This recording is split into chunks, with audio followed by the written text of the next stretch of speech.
जय हिंद साथियों, स्वागत है आपका self study classes with Sumit Jain YouTube channel में। दोस्तों एमपी टेट एग्जाम की जो परीक्षा डेट है वो 26 सितंबर आई है और आप निरंतर अध्ययन कर रहे हैं दोस्तों सेल्फ स्टडी क्लासेस पर। ठीक है, सुबह आप साढ़े 7 बजे दोस्तों बाल विकास पढ़ते हो, 8:30 बजे मैथ पेडागोजी और भी विभिन्न प्रकार की कक्षाएं आप देख रहे हो।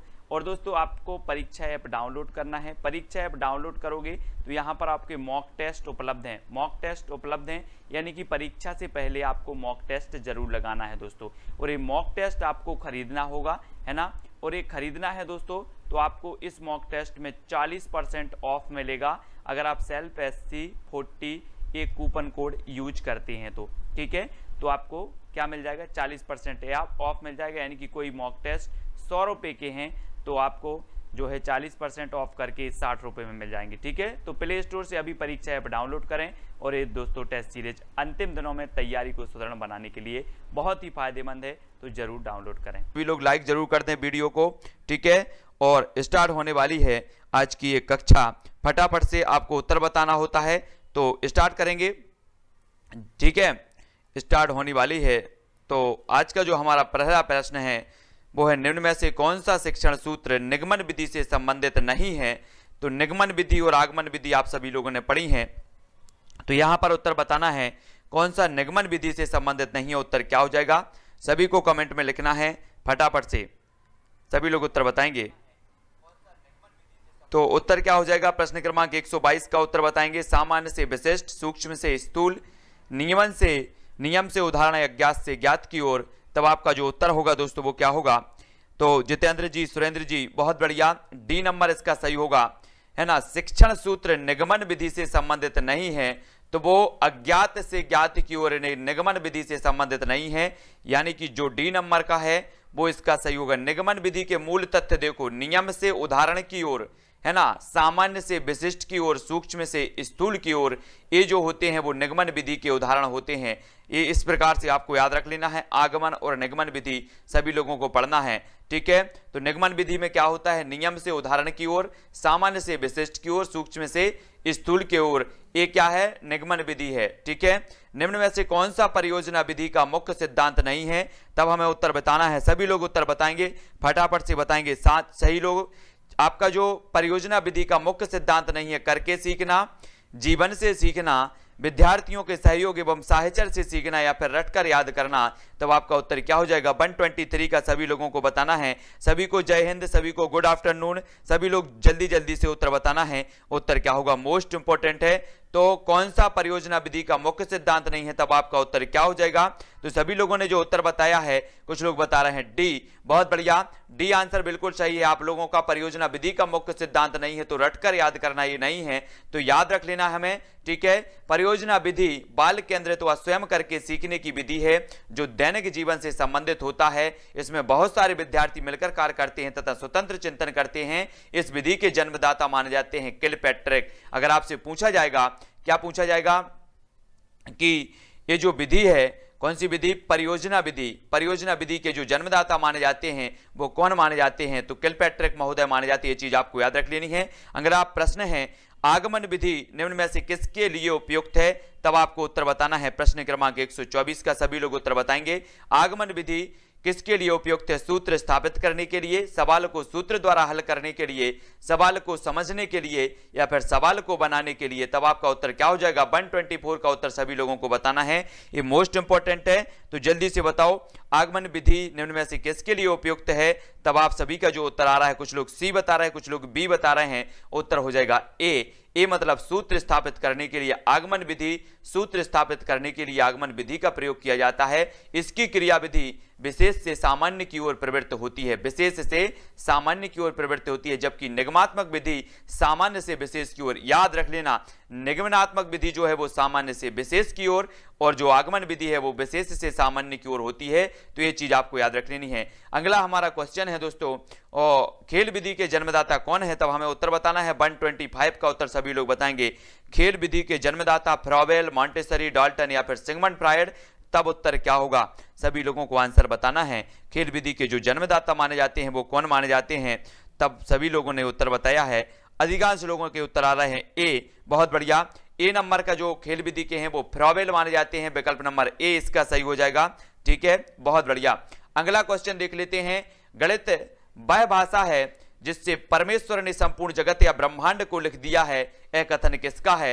मोस्ट इंपोर्टेंट है, 126 का आंसर सभी लोगों को बताना है। गणित वह भाषा है जिससे परमेश्वर ने संपूर्ण जगत या ब्रह्मांड को लिख दिया है, ये जो कथन है वो किसका है? सभी का आंसर आने चाहिए, जल्दी से सभी लोग आंसर बताएंगे। क्या हो जाएगा आपका? गैलीलियो, प्लेटो, रसेल या फिर हैमिल्टन? तो आपका उत्तर क्या होगा?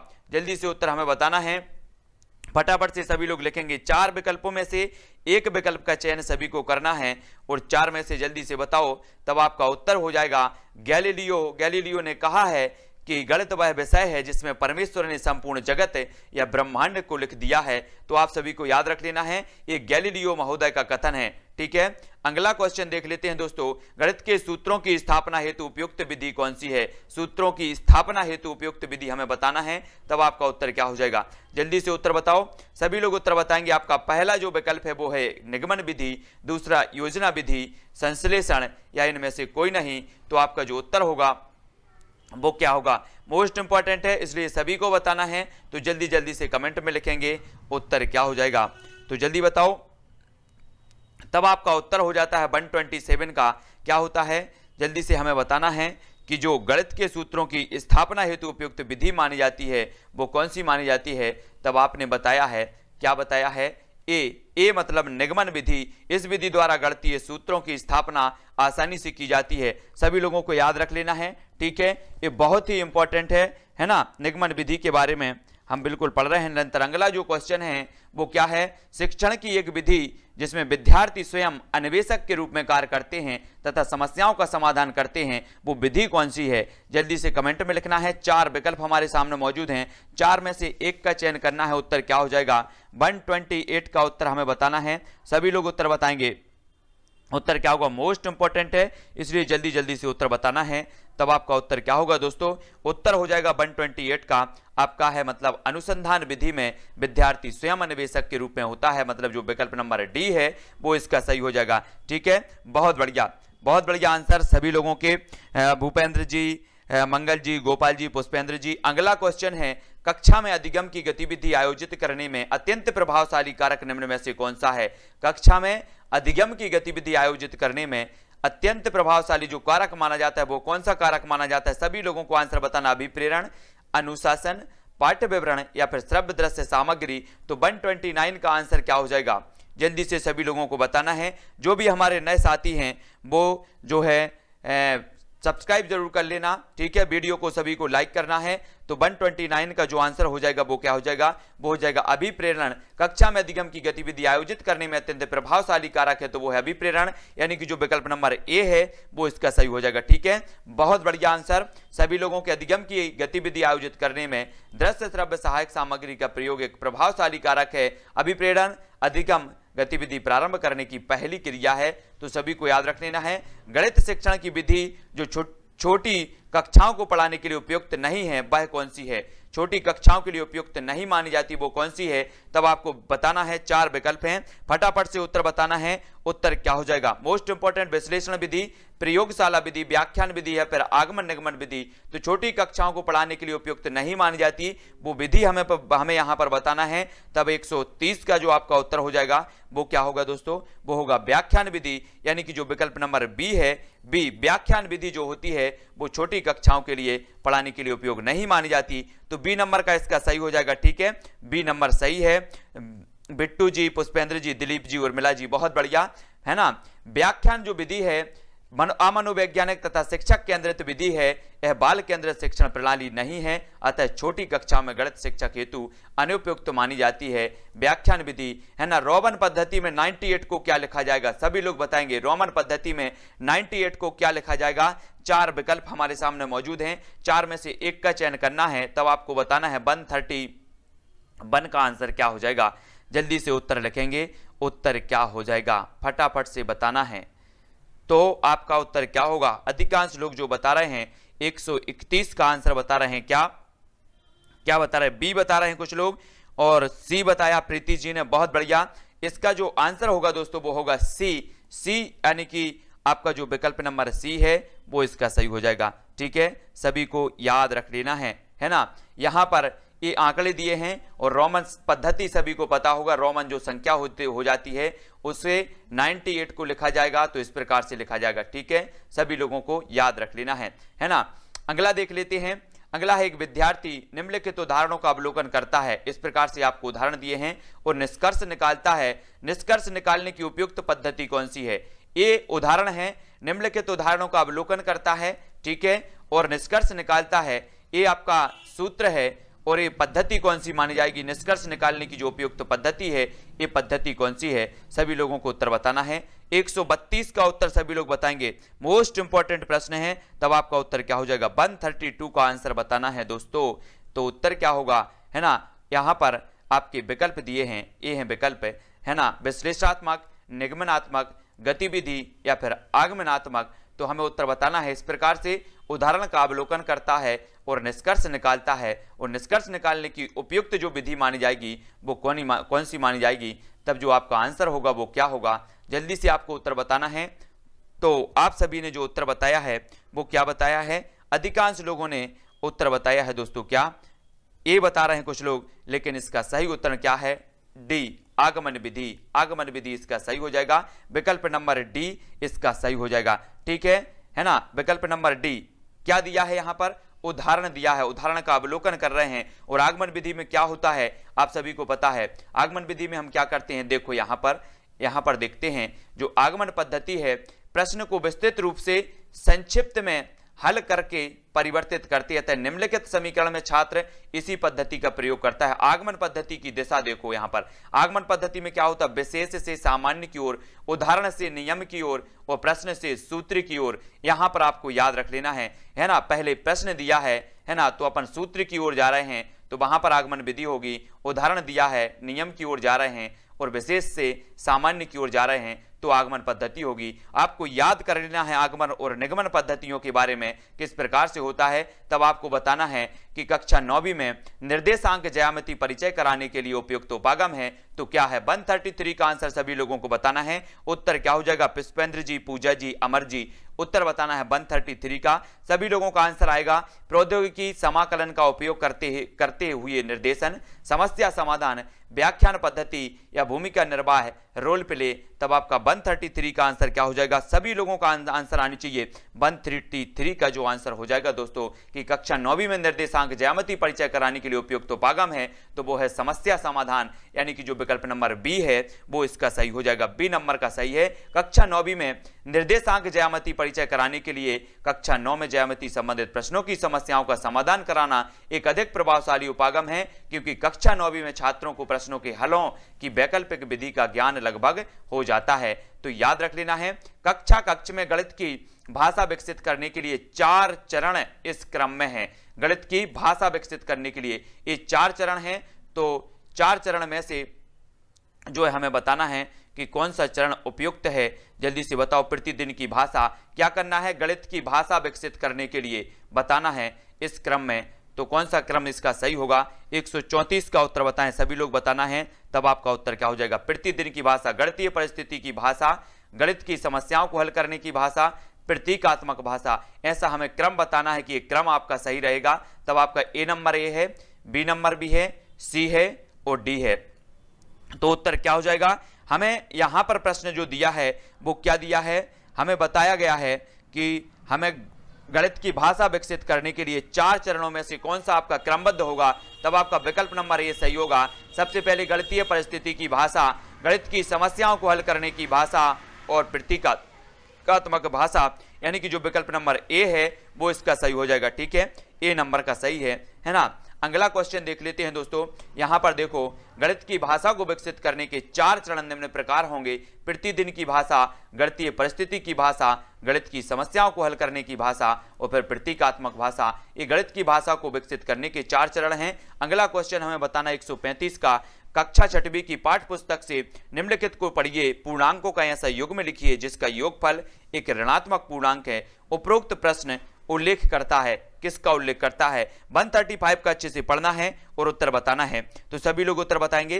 कक्षा 6वीं की पाठ्य पुस्तक से निम्न प्रश्नों को पढ़िए और पूर्णांकों का ऐसा योग में लिखिए जिसका योगफल एक ऋणात्मक पूर्णांक है। उपरोक्त प्रश्न उल्लेखित करता है तो क्या करता है? जल्दी से उत्तर बताना है। 135 का आंसर क्या हो जाएगा?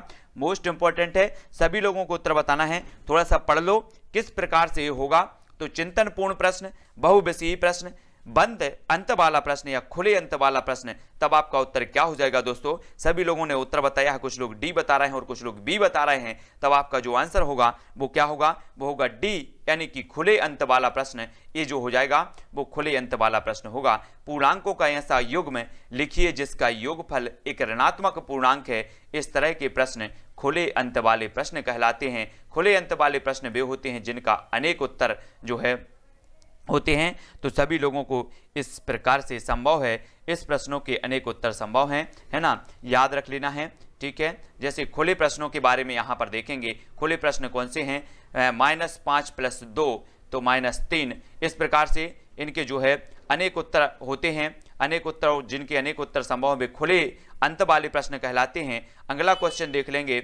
अगला क्वेश्चन है कक्षा 6वीं की इकाई चतुर्भुजों को समझने में जो है चतुर्भुज के कोण गुणधर्म से संबंधित मुख्य परिणाम कागज मोड़ने के क्रियाकलाप द्वारा परिचित कराए गए हैं और उसके पश्चात इन गुणधर्मों पर आधारित अभ्यास दिए गए हैं। इस स्तर पर कोणों के गुणधर्म का प्रमाण प्रूफ नहीं दिया गया है क्योंकि कक्षा 6वीं के विद्यार्थी इस समय बैन हेले के इस स्तर पर हैं। कौन से स्तर पर हैं?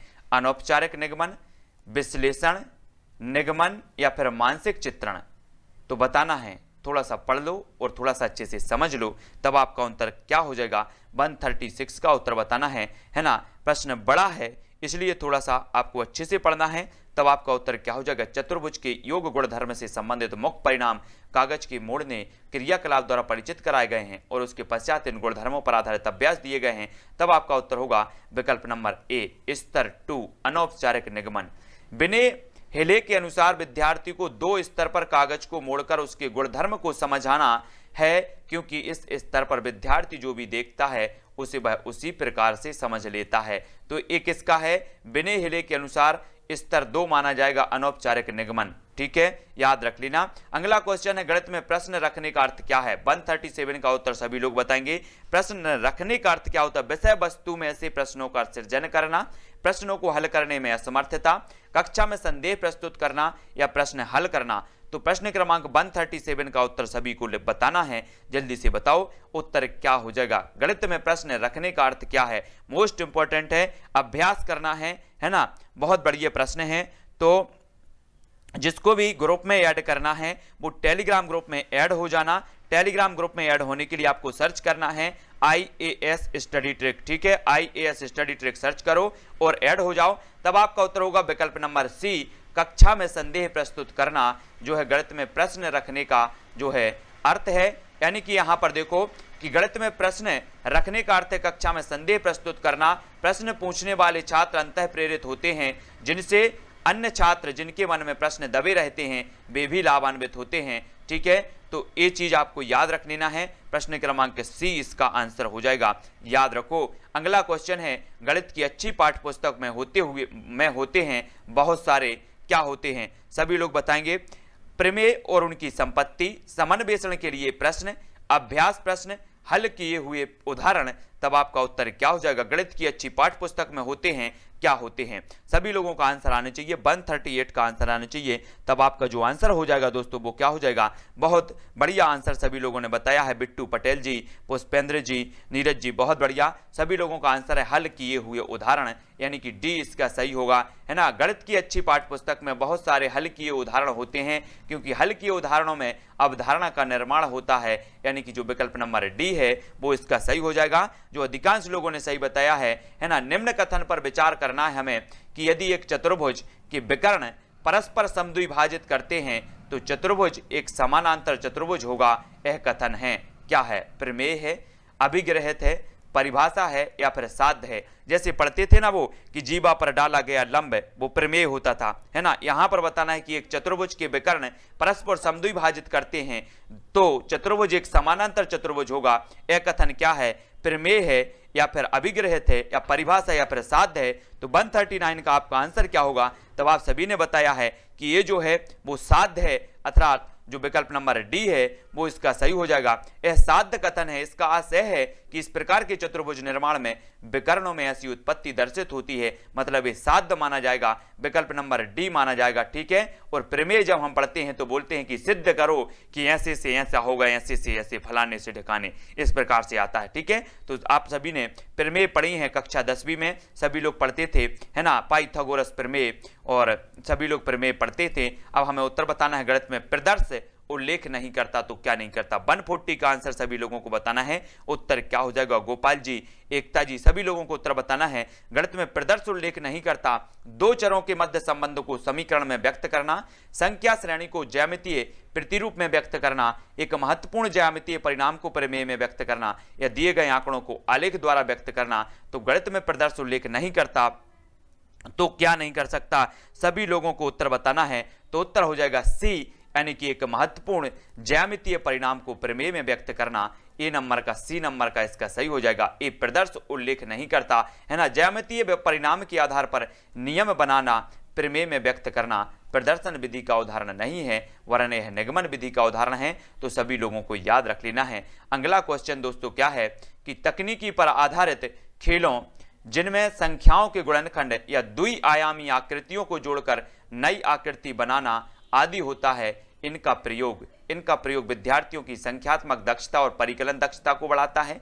इनका प्रयोग विद्यार्थियों को गणित की प्रयोगशाला में व्यस्त रखने में शिक्षक की सहायता करता है। इनका प्रयोग विद्यार्थियों में अवधारणाओं को समझने की क्षमता में वृद्धि करता है, ताकि वे अपनी योग्यता के अनुसार अन्वेषण, परीक्षण और जो है निष्कर्ष करने के कारण कुशल हों। या फिर इनका प्रयोग शिक्षक द्वारा विद्यार्थियों के गणित प्रदर्शन का मूल्यांकन करने में सहायता करता है। तब आपको उत्तर बताना है। प्रश्न क्रमांक हमारा 141 है, और 141 का जो आंसर सभी लोगों ने बताया है वो सी बताया है।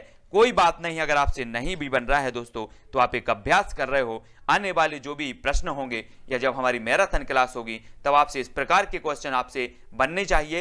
यानी कि सी नंबर इसका जो बताया है सभी लोगों ने कि विद्यार्थियों में अवधारणा को समझने की क्षमता में वृद्धि करता है, ताकि वे अपनी योग्यता के अनुसार अन्वेषण, प्रेक्षण, निष्कर्ष करने के कारण कुशल हो जाते हैं। बहुत बढ़िया आंसर, सभी लोगों ने बिल्कुल सही आंसर दिया है। याद रख लेना है। अन्वेषण विधि को और किस नाम से जाना जाता है? तो 142 का आंसर बताना है। दोस्तों छोटे छोटे आंसर सभी लोग कर जाते हैं, और बड़े आंसरों से डर करके कुछ लोग भाग जाते हैं और कुछ लोग गलत करके आते हैं। तब आप सभी को बहुत अच्छे से पढ़ना है। अन्वेषण विधि को और किस नाम से जाना जाता है? और आपने देखा होगा कि बड़े आंसर ज्यादातर पूछे जाते हैं, और बड़े आंसर को देख करके दिमाग चकरा जाता है जिनका अभ्यास नहीं होता है। तो आपको अभ्यास करना है, क्या है अन्वेषण विधि को और किस नाम से जाना जाता है? तब आपका आंसर क्या होगा? सभी लोगों ने जो उत्तर बताया है वो बताया ह्यूरिस्टिक विधि, यानी कि जो विकल्प नंबर सी है वो इसका सही हो जाएगा। बहुत बढ़िया आंसर। अन्वेषण विधि को ह्यूरिस्टिक विधि अथवा खोज विधि के नाम से जाना जाता है। इसके प्रवर्तक आर्मस्ट्रांग थे। यह एक बाल केंद्रित शिक्षा प्रणाली है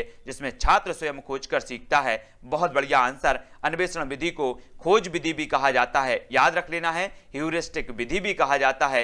इसके आर्मस्ट्रांग जो है प्रवर्तक माने जाते हैं। ये चीज सभी को याद रख लेनी है। सरसों का पुष्प पढ़ाते हुए निम्नलिखित में सर्वाधिक उपयुक्त पद्धति कौन सी है? आप सरसों का पुष्प पढ़ा रहे हैं तो कौन सी पद्धति उपयुक्त मानी जाएगी? अवलोकन, क्षेत्र भ्रमण, व्याख्यान पद्धति या फिर चर्चा पद्धति? सभी को आंसर बताना है। तब आपका जो आंसर हो जाएगा दोस्तों वो क्या होगा? मोस्ट इंपोर्टेंट है 143 का जो आंसर होगा। सभी लोगों का जो आंसर आ रहा है, कुछ लोग सी बता रहे हैं, कुछ लोग ए बता रहे हैं, और आपका जो आंसर हो जाएगा वो क्या हो जाएगा? वो हो जाएगा सी, यानी कि क्षेत्र भ्रमण पद्धति जो होगी वो सबसे उपयुक्त मानी जाएगी।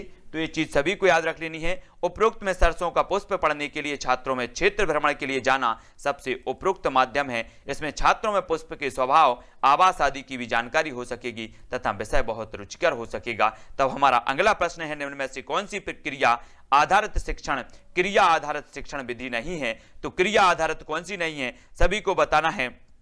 सोनम जी, प्रीति जी, पूनम जी, भूपेंद्र जी, सभी लोगों का आंसर आने चाहिए। निम्न में से कौन सी क्रिया आधारित शिक्षण विधि नहीं है? तो क्रिया आधारित बताना है। तब आपका आंसर क्या हो जाएगा? 144 का सभी लोगों को उत्तर बताना है। तो आपका जो आंसर होगा दोस्तों वो क्या हो जाएगा? क्रिया आधारित विधि नहीं है तो वो नहीं है व्याख्यान विधि, है ना। ये जो है व्याख्यान विधि बाल केंद्रित विधि नहीं होती और क्रिया आधारित विधि नहीं होती, ये शिक्षक केंद्रित विधि होती है। तो याद रख लेना विकल्प नंबर जो डी है वो इसका सही हो जाएगा। ठीक है, बहुत बढ़िया आंसर सभी लोगों के आए हैं। अगला क्वेश्चन देख लेते हैं। अगला जो क्वेश्चन है दोस्तों वो क्या है, सामान्य से विशेष की ओर का सिद्धांत लागू होता है तो निगमन विधि में, संश्लेषण विधि में, आगमन विधि में या विश्लेषण विधि में। पहले हम पढ़ चुके हैं, आगमन भी पढ़ लिया है और निगमन भी पढ़ लिया है, दोनों पढ़ लिया है। अब आगमन में बताना है आपको या निगमन में, तो ये तो कन्फर्म है सामान्य से विशेष की ओर दो में से किसी में होता है, तो आपको बताना है 145 का उत्तर क्या हो जाएगा। तब आपका जो आंसर आ रहा है वो क्या आ रहा है, कुछ लोग ए बता रहे हैं, कुछ लोग बी बता रहे हैं, कुछ लोग अभी भी कंफ्यूजन है। तो आगमन और निगमन विधि को थोड़ा सा अच्छे से पढ़ना है। इसका आंसर हो जाएगा ए, निगमन विधि में सामान्य से विशेष की ओर का सिद्धांत लागू होता है, सभी को याद रख लेना है।